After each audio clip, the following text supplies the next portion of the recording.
अचे इहो टोनी पाण खे सम्झे छा थो किनो के जाइ जो अम्मा वरी छा थियो? पिणे अञा पियो वॼे ब्रेक अञा ताईं फेल अथसि। अम्मा इहो कूड़ आहे। टोनी बाबा के जमाल घोटो नाहे पीआरियो।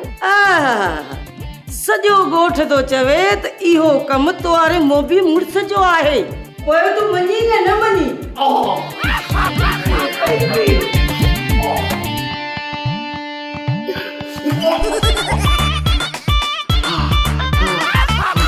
बाबा हाणे अव्हां जी तबियत कीअं आहे? तुझे मुड़स मूंखे मारण लाइ मारियो आहे।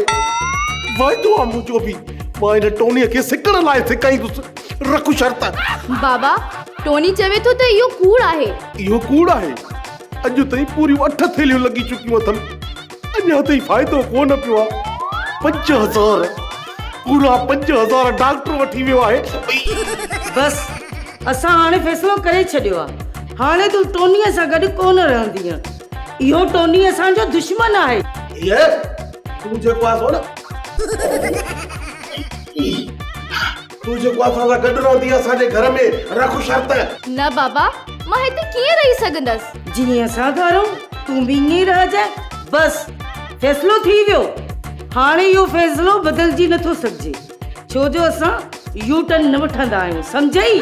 अम्मा मुल्क ऐं क़ौम जे फ़ाइदे जे लाइ माण्हू यू टर्न वठी थो सघे। पौली असांखे पंहिंजा मुफ़ाद प्यारा आहिनि। हाणे तूं टोनीअ सां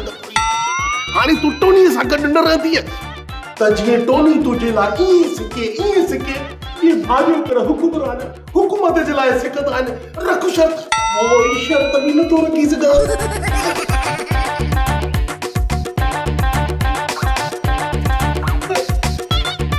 काॾे वञां हिन सां मौज आहे न साईं। ओ टोनी ॿुधाई का मार पवंदई। सोढी ओ सोढी सब हड़ताली वॾे चौक ते गॾु पिया थियनि। उथी न तूं बि पाण भली हड़ताल कंदियूंसी। चरी चिलकणी इहो छड़ा एहताद आहे। छड़ियूं एहताद न आहे मर्दन जी तंज़ीम में और तू नाहिन वेंदियूं।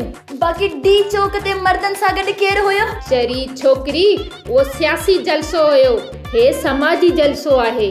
पर असां बि त छड़ियूं आहियूं न। माइट असांजी बि त शादी नथा करनि। मां हड़ताल में शामिल थींदसि। मुड़ी वञ चिलकणी इहा सुठी ॻाल्हि न आहे। जेकॾहिं मिठल मिठो बि हड़ताल में शामिल आहे त पोइ मां ठिप कोन मुड़ंदसि। असां दरवाज़े जे ओट में बीही हड़ताल ॾिसंदियूंसीं। ठीकु आहे न? ठीकु त न आहे पर तूं चवें थी त ठीकु आहे। सोप सीरियल मशकरन जो ॻोठ सीज़न 2 जा तमाम एपिसोड्स ॾिसो हाणे HD क्वालिटीअ में। विज़िट करियो असांजो YouTube channel Sindh TV HD drama.